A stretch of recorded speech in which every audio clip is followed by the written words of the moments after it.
Never gets easy. Never gets easy. Because I try not to. Try not to think about it so much. My name is Anna West.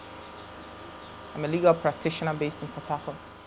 This whole incident began on the 13th of March 2019. My younger brother, Solomon Yellowe, was in the hostel. He was a student of University of Port Harcourt. And he left the hostel to campus. He told his girlfriend that he's going for a test.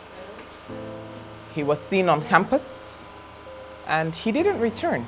We waited for him. 14th, we didn't see him. 15th, we didn't see him. And that was how the search for Solomon began.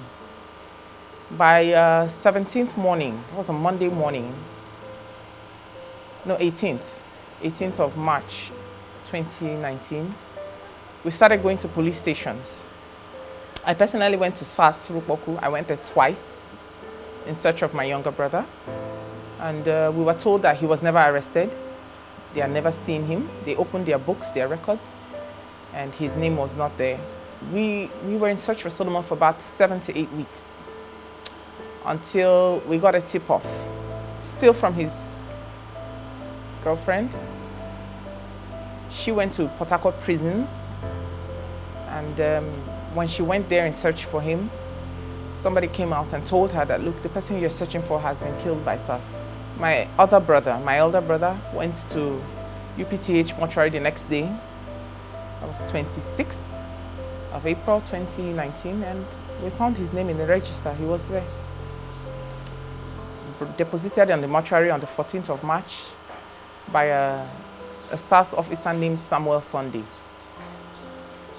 Solomon was kind, loving. He was always there. He was a sibling that you could always count on. And Solomon was taken away from us in his prime. He was young, he had a promising future.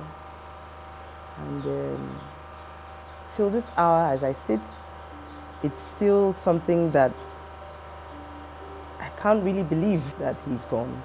Immediately we found his body. We went to the police station that had previously denied ever arresting him. Went to the police station and they said, oh, he's an armed robber. He has been involved in armed robbery cases and all manner of cock and bull stories. State CID was charged to investigate the matter. As part of the investigation, an autopsy was carried out, and the autopsy determined that my brother died from brain swelling, cerebral edema. That was what killed him. He had some defensive wounds on his body, meaning that there was some torture. So he had defensive wounds on his forearms and other parts of his body, but the main cause of his death was brain swelling. For my siblings and I, my father, who is in his 80s, it's something that we are going to have to live with for the rest of our lives, knowing that our sibling was just taken away from us by the Nigerian police. Living without Solomon, it's not easy. I remember telling him when he was alive, you know, you think that the way you came on earth, from the senior to the last, that's the way you would go, you know, from the senior to the last. And I remember telling my brother sometime that, you know, you're going to be at my graveside with my children. But now I don't have that image in my head. Of course, that is taken away. So it's sad. It's sad. They produced a purported statement, confessional statement. And when our lawyers, upon cross-examination, when our lawyers pried into to verify what kind of statement that was, who made that statement, The statement was not written by my brother. He didn't write it. It was written by one of the police officers. He had no legal representation. So I asked, like, why would a final year student of university not be able to write his own statement? He was learned. He was of course a final year student of university. He could read and write. He didn't write the statement. It was written by the police without any legal representation. Solomon was studying Christian religious studies. He started off in the choir. We have an Anglican background, so of course, as a young boy, he knew he could sing, and so he started off in the choir, and that is how he grew up. He always used to go to choir with our father. I'm sure that is where he had the inspiration to go and study religious studies. Now, Solomon was a healthy 27-year-old young man. 27. Healthy. No previous health condition. He had never been arrested before. He has no criminal record. Never been arrested before. How come just a few hours in police custody he was dead? They said they didn't do anything, that he just slumped and died. That was the claim of the police.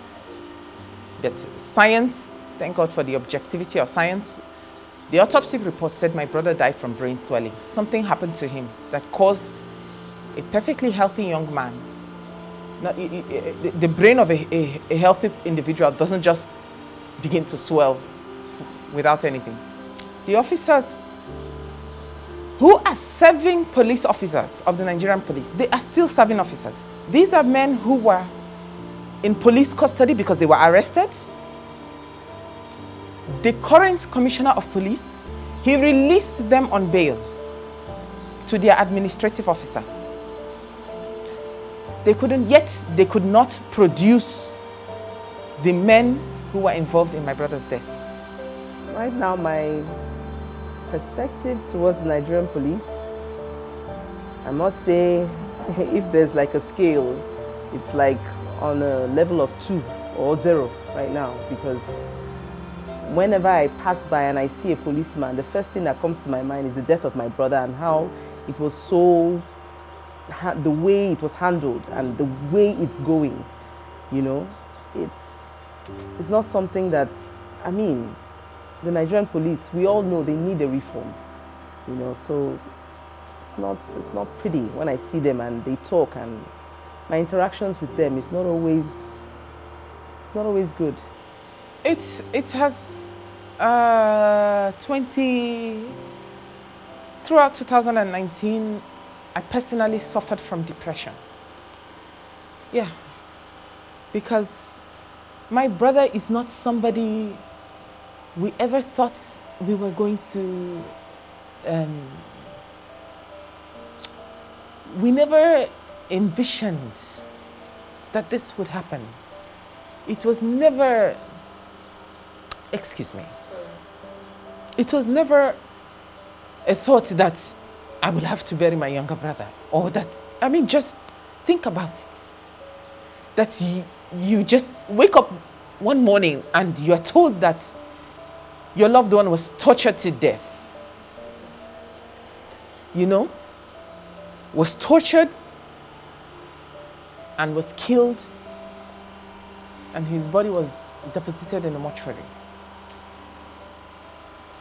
It's been the worst experience of my life.